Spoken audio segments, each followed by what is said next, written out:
அன்பின் பிதாவே, இந்த காலை வேலைக்கா உமக்கு நன்றி செலுத்துகிறோம். ஆண்டவரே, மனுஷன் முகத்தை பார்க்கிறான், நீங்க ஆண்டவரே இருதயத்தை பார்க்கிற தேவனாய் இருக்கிறீர். ஆண்டவரே ஸ்தோத்திரம். ஆண்டவரே, உமக்கு முன்பாக எங்களுடைய இருதயம் செம்மையானதாய் இருக்க கிருபை செய்யுங்கப்பா. எல்லா ஆண்டவரே பொல்லாத காரியங்களையும் எங்களுடைய இருதயத்தை விட்டு எடுத்து போட்டு ஆண்டவரே நல்ல இருதயத்தை எங்க ஒவ்வொருவருக்கும் தந்தரலுங்க. இந்த நாளின் வேத தியானத்தை எங்களுக்கு ஆசீர்வதித்து தாங்க. நேசிக்கிற இயேசு கிறிஸ்துவே இனிய நாமத்தில் கேட்கிறோம் பிதாவே, ஆமென். 1 ராஜாக்கள் 20வது அதிகாரம் 22வது வசனம். பின்பு அந்த தீர்க்கதரிசி இஸ்ரவேலின் ராஜாவின் இடத்தில் வந்து 13வது வசனத்துல அந்த தீர்க்கதரிசி வந்து ஏற்கனவே பேசினத யுத்தத்துல நீதான் ஜெயிப்ப அப்படின்னு சொல்லிட்டு ஆகாப்ட சொன்னதை தியானிச்சோம்.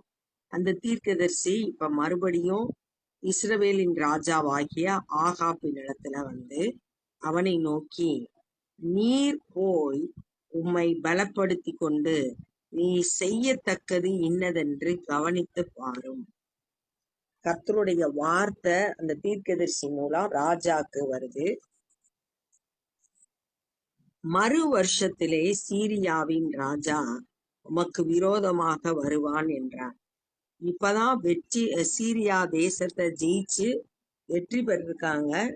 இப்ப அதுக்குள்ளேயும் ஆண்டவர் வந்து அடுத்த வருஷத்துலயும் இந்த சீரியர்கள் வருவாங்க, நீ என்ன உன்னை பலப்படுத்து, என்ன செய்யணுமோ அதை செய்ய அப்படின்னு சொல்லிட்டு இனிமேல் நடக்க போற காரியத்தை இப்பயே முன்னாடியே எச்சரிக்கையா தீர்க்கதரிசி மூலம் கர்த்தருடைய வார்த்தை ஆகாப்புக்கு சொல்லப்படுது.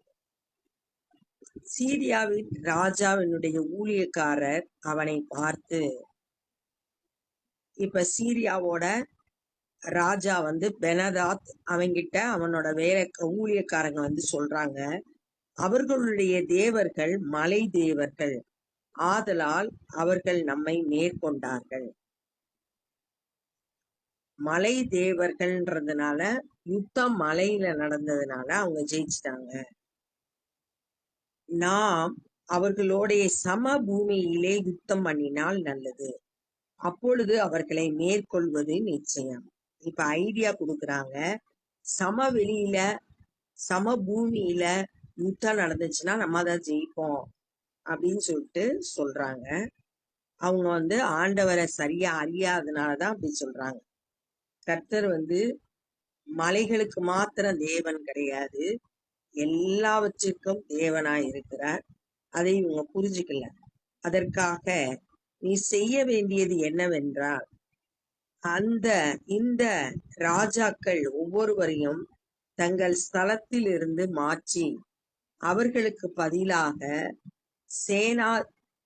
சேனாபதிகளை ஏற்படுத்தி, இப்ப என்ன செய்ய சொல்றாங்கன்னா, 32 ராஜாக்கள் இந்த பெனாதாத்தோடு கூட இருந்தாங்க. அந்த ராஜாக்கள் எல்லாம் இருந்த இடத்துல சேனாதிபதிகளை கொண்டு வந்து நிறுத்த சொல்றாங்க. நீர் மடிய கொடுத்த சேனைக்கு சரியாய் சேனையையும், அந்த குதிரைகளுக்கு சரியாய் குதிரைகளையும், ரதங்களுக்கு சரியாய் ரதங்களையும் இலக்கம் பார்த்து கொள்ளும். ஏற்கனவே யுத்தத்துல வந்து இழந்த எல்லாத்தையும் சரி செஞ்சு அந்த படைய ஆயத்தப்படுத்துறது சொல்றாங்க. எங்களா குறை காணப்படுதோ அதெல்லாம் சரி செய்யணும்.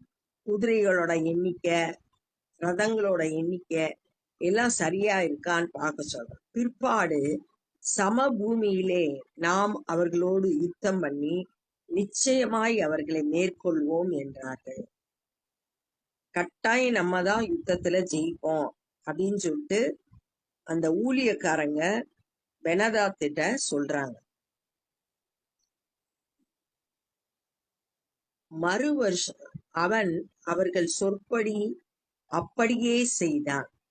இவங்க சொன்ன வார்த்தைய அப்படியே பெனதாத் கேட்டான். தனக்கு கீழே ஊழியக்காரங்க சொல்ற வார்த்தைகளை ராஜாவாகிய பெனதாத் அப்படியே கேட்டான். மறு வருஷத்திலே பெனதாத் சீரியரின் இலக்கம் பார்த்து இஸ்ரவேலோடு யுத்தம் பண்ண ஆபெக்குக்கு வந்தான்.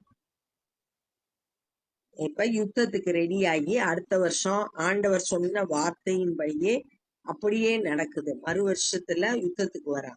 இஸ்ரவேல் புத்திரரும் இலக்கம் பார்க்கப்பட்டு தேவையானதை சம்பாதித்து கொண்டு அவர்களை எதிர்க்க புறப்பட்டு அவர்களுக்கு எதிரே 2 சிறிய வெள்ளாட்டு கிடாக்களைப் போல பாளையம் இறங்கினார்கள்.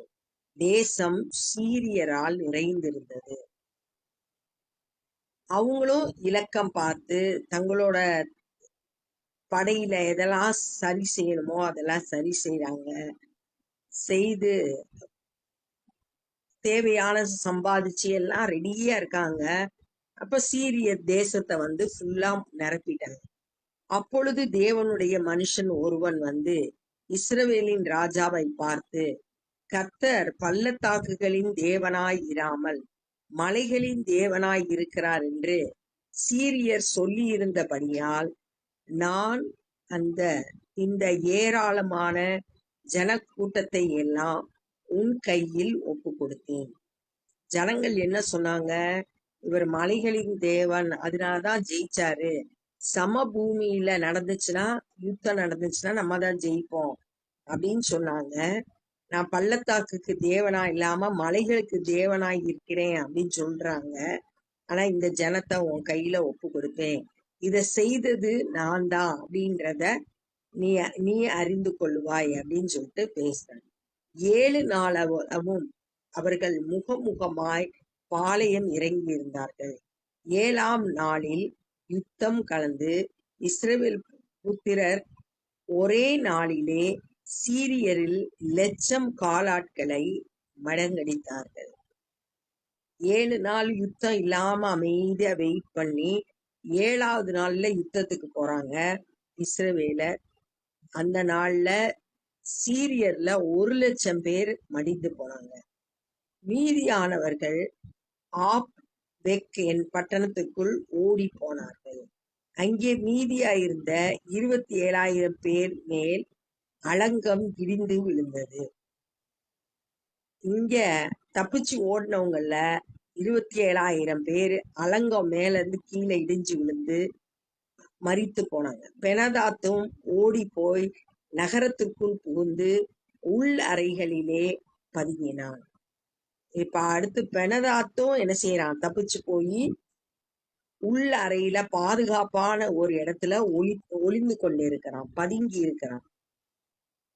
அப்பொழுது அவன் ஊழியக்காரர் அவனை நோக்கி, இதோ இஸ்ரவேல் வம்சத்து ராஜாக்கள் தயவுள்ள ராஜாக்கள் என்று கேள்விப்பட்டு இருக்கிறோம். ஏற்கனவே கேள்விப்பட்ட காரியத்தை இப்ப சொல்றான். இஸ்ரவேலோட ராஜாக்கள் எல்லாம் ரொம்ப தயவு உள்ளவங்க, இரக்கம் காட்டுவாங்க.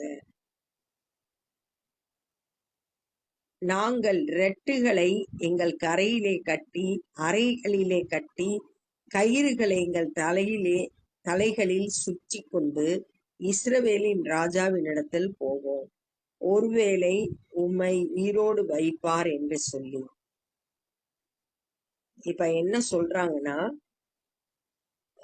இஸ்ரவேல் ராஜாலாம் தயவுள்ள ராஜா, அதனால நாங்க ரெட்டை உடுத்தி கயிறுகளை தலையில கட்டி கொண்டு ஒரு அடிமையை போல வேஷம் தரித்து அங்க ராஜா கிட்ட வர்றோம் அப்படின்னு சொல்லிட்டு சொல்றாங்க. இஸ்ரவேல் ராஜாட்ட போறாங்க. ஒருவேளை அவர் உயிரோட வைத்தாலும் வைப்பார் பெனதாத்த அப்படின்னு சொல்லிட்டு தான் போறாங்க. அந்த ரெட்டை தங்களோட அறையில கட்டி இடுப்புல கட்டி கயிறை தலையில கட்டி, இதெல்லாம் துக்கமான நேரத்துல போடுற ட்ரெஸ். அதை போட்டு இஸ்ரவேலின் ராஜாட்ட என்னை உயிரோடு வையும் என்று உமது அடியானாகிய பெனாதாத் விண்ணப்பம் பண்ணுகிறான் என்றார்கள். என்ன சொல்றாங்கன்னா, பெனாதாத் உங்ககிட்ட என்னை உயிரோடு வையும் கேட்க சொன்னான் அப்படின்னு சொல்லிட்டு பேசுறாங்க. அதற்கு அவன் இன்னும்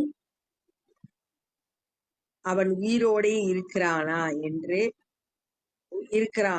அவன் என் சகோதரன் என்றான். உடனே பதில் சொல்றான் இஸ்ரவேலின் ராஜா, பெனாதாத் என்னுடைய சகோதரன், அவன் உயிரோடு இருக்கானா அப்படின்னு சொல்லிட்டு கேட்கிறான். அந்த மனுஷர் நன்றாய் கவனித்து அவன் வாயின் சொல்லை உடனே பிடித்து, அவன் என்ன சொன்னானோ அந்த வார்த்தையை பிடிச்சுக்கிட்டாங்க.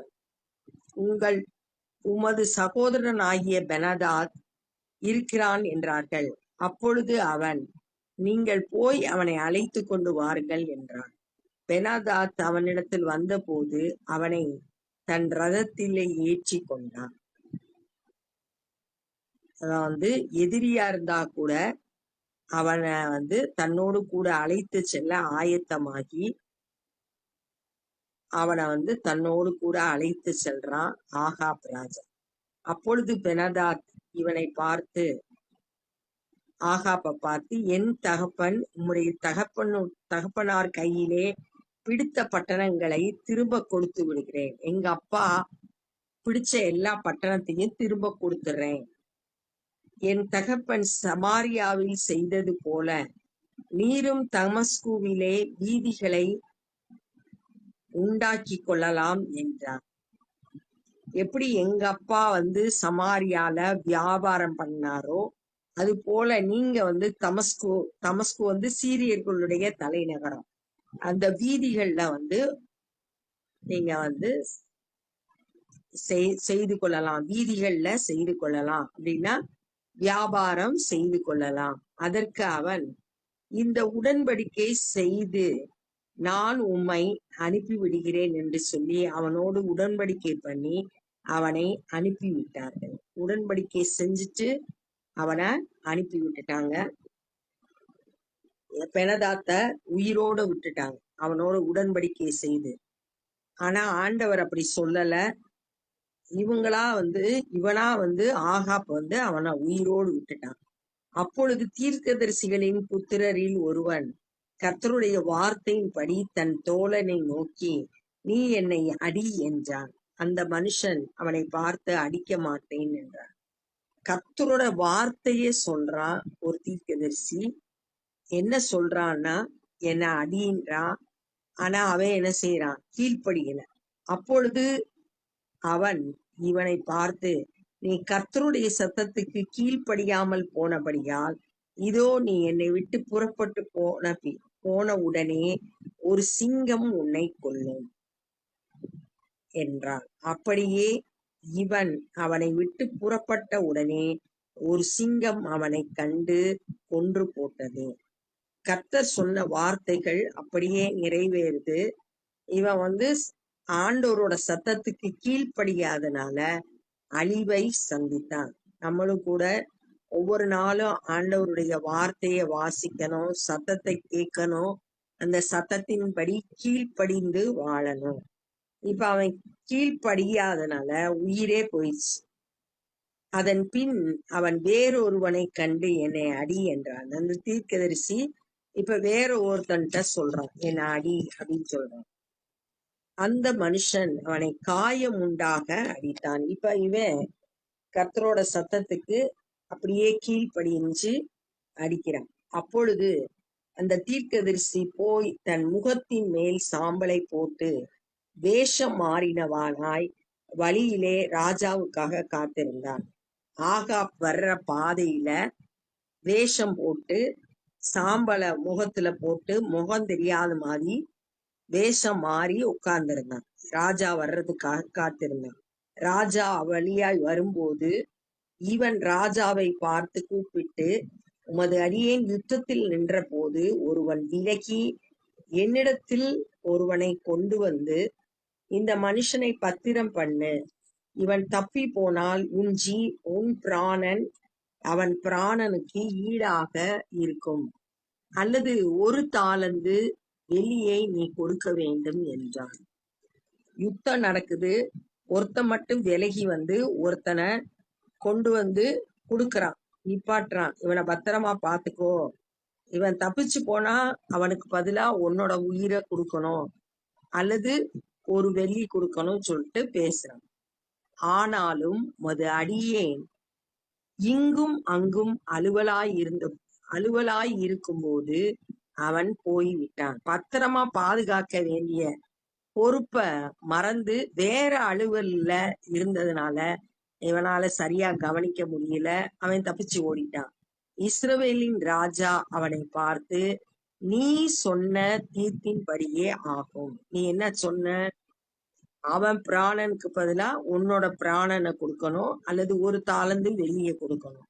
அப்ப அந்த தீர்ப்பு அப்படியே ஆகட்டும் அப்படின்னு சொல்லிட்டு சொல்றான். அப்பொழுது அவன் சீக்கிரமாய் தன் முகத்தின் மேல் இருக்கும் சாம்பலை துடைத்து விட்டதனால் இஸ்ரவேலின் ராஜா இவன் தீர்க்கதரிசிகளில் ஒருவன் என்று அறிந்து கொண்டான். பேசுற மனுஷன் தீர்க்கதரிசிகள் ஒருத்தன் வேஷம் போட்டுட்டு வந்திருக்கான், இப்ப வேஷத்தை மாத்திட்டான் அப்படின்னு சொல்லிட்டு அறிந்து கொண்டான். அப்பொழுது இவன் அவனை நோக்கி, சங்காரத்திற்கு நான் நியமித்த மனுஷனை உன் கையில் இருந்து தப்பி போகும்படி நீ விட்டபடியினால் ஆண்டவர் இந்த பெனதாத்த சங்காரம் பண்ற அழிக்கிறதுக்கு நியமித்திருந்தாரு. ஆனா ஆகாப் அவன் மேல இறக்கப்பட்டு அவனை விட்டுட்டான், தப்ப விட்டுட்டான், அவனோடு உடன்படிக்கை பண்ணி விட்டுட்டான். அதனால இப்ப சொல்றாரு, உன் பிராணன் அவன் பிராணனுக்கு ஈடாகும். அவனை விட்டதுனால அவனுக்கு பதிலா நீயே, உன் ஜனம் அவன் ஜனத்துக்கு ஈடாகவும் இருக்கும் என்று கர்த்தர் சொல்லுகிறார் என்றார். கர்த்தருடைய வார்த்தைய அந்த தீர்க்கதரிசி மூலம் சொல்லப்படுது. நீ தப்பிக்க விட்டதுனால அவனுக்கு பதிலா உன்னைய உன்னுடைய பிராணன் அவனுக்கு ஈடாகும். அதனால் இஸ்ரவேலின் ராஜா சலிப்பும் விசனமாய் தன் வீட்டுக்கு போக புறப்பட்டு சமாரியாவுக்கு வந்தான். இப்ப அவனுக்கு ரொம்ப வேதனையா இருக்கு. கர்த்தருடைய வார்த்தை நீ அவனுக்கு பதிலா மறிக்க போற அப்படின்னு சொல்லும் போது அது அந்த வார்த்தைகள் அவனுக்கு வேதனையா இருக்கு. சலித்து போய் தன்னோட வீட்டுக்கு திரும்பி வந்தான். சமாரியா தான் இஸ்ரவேலோட தலைநகரா இருந்தது. அவன் வீடு அங்க இருந்தது. தன்னோட வீட்டுக்கு திரும்பி வந்தான் அப்படின்றத பார்த்தோம். அப்ப இந்த நாள்ல என்ன கற்றுக்கொள்றோம் அப்படின்னா, சீரியர்கள் நினைச்சாங்க மலை தேசத்துக்கு மலை மேல யுத்தம் பண்ணதுனாலதான் இஸ்ரவேலை ஜெயிச்சாங்க, சமவெளியில யுத்தம் பண்ணா அவங்கள மேற்கொண்டுடலாம் அப்படின்னு நினைச்சு 1 வருஷத்துக்கு அப்புறம் அதே மாதிரி யுத்தத்துக்கு வந்தாங்க. ஆனா கர்த்தர் தீர்க்கதரிசி மூலம் இஸ்ரவேல் ராஜாட்ட சொன்னாரு, நான் தான் இதை செய்தேன், இந்த ஏராளமான கூட்டத்தை உன் கையில ஒப்பு கொடுப்பேன், நான் கர்த்தர்ன்றத நீ அறிந்து கொள்ளுவாய் அப்படின்னு சொல்லிட்டு யுத்தத்துல நீங்க தான் ஜெயிக்க போறீங்கன்னு இஸ்ரவேல் ராஜாவுக்கு முதலே சொல்லிட்டாரு. அதுபடியே 7 நாளைக்கு அப்புறம் அவங்க யுத்தம் நடந்த போது சீரியர்ல 1,00,000 காலாட்களை மடிந்து போனாங்க. மீதியா இருந்தவங்கல 27,000 பேர் மேல அலங்கம் விழுந்தது. பெனதாத்தும் உள்ளறையில போய் பதுங்கி இருந்தான். அப்ப அவனோட வேலைக்காரங்க போய் ராஜா கிட்ட கேக்குறாங்க, உன்னுடைய சகோதரன் உயிரோடு இருக்கிறான்னு சொன்ன உடனே அவன் என் சகோதரன் அப்படின்னு சொல்லி அவனோடு உடன்படிக்கை பண்ணி அவனை தப்பிக்க விட்டுட்டான். அப்போ ஒரு தீர்க்கதரிசி வர்றாரு. அவர் மூலம் கர்த்தருடைய வார்த்தை அவனோட தோழனுக்கு வந்தது. என்னை அடின்னு சொல்றான், ஆனா அவன் கீழ்ப்படியல. உடனே நீ கர்த்தருடைய வார்த்தைக்கு கீழ்ப்படியாதனால சிங்கம் உன்னை கொன்று போடும் சொன்னா. சொன்னபடியே நடந்துச்சு. வேற ஒருத்தனை பார்த்து என்னை அடின்னு சொல்றான். உடனே அவன் காயம் உண்டாகிற அளவுக்கு அடிச்சான். இவன் வேஷம் மாறி சாம்பலை போட்டு ராஜா வர்ற வழியில வெயிட் பண்ணிக்கிட்டு இருந்தான். ராஜா வரும்போது அவன்கிட்ட பேசுறான், இந்த மாதிரி யுத்தம் நடக்கும்போது ஒருத்தனை கொண்டு என்கிட்ட விட்டாங்க, அவனை பத்திரமா பாத்துக்கிட சொன்னாங்க. நான் அலுவலா இருந்தப்போ அவனை விட்டுட்டேன். அவனுக்கு பதிலா என்னுடைய உயிரை அது கீழானது அல்லது ஒரு தாளந்து வெளியே கொடுக்கணும் அப்படின்னு சொன்னாங்க அப்படின்னு சொன்னோடனே, நீ சொன்னபடியே ஆகட்டும் அப்படின்னு சொல்லிட்டு ராஜா சொல்றாரு. உடனே அந்த தீர்க்கதரிசி இப்ப சாம்பலை எல்லாம் அகற்றிட்டு அப்ப அவ சொல்றான், கர்த்தர் அழிவுக்குன்னு நியமிக்கப்பட்ட பெனதாத்த நீ உயிரோடு தப்பிக்க விட்டுட்ட, அவனுக்கு பதிலா உன்னுடைய உயிரை போக போகுது அப்படின்னு சொல்லிட்டு ஆண்டவர் சொல்றாரு அப்படின்னு சொன்ன உடனே இந்த வார்த்தை அவனுக்கு ரொம்ப விசனமா இருந்தது. ரொம்ப சலித்து போய் இஸ்ரவேலின் ராஜாவாகிய ஆகாப் தன்னுடைய வீட்டுக்கு திரும்பி போனான் அப்படின்னு சொல்லிட்டு பாக்குறோம். கீழ்ப்படிதல்ல முழுமையான கீழ்ப்படிதல் இருக்கணும். பாதி கீழ்ப்படிஞ்சு பாதி கீழ்ப்படியாம இருந்தாலும் அது கீழ்ப்படியாமை தான் அர்த்தம் அப்படின்றத இந்த நாள்ல நம்ம கற்றுக்கொண்டோம். நம்ம கர்த்தருடைய வார்த்தைக்கு முழு இருதயத்தோடு கீழ்ப்படியணும் அப்படின்றத கற்றுக்கொண்டோம். இப்ப நம்ம ஜெபம் பண்ணுவோம்.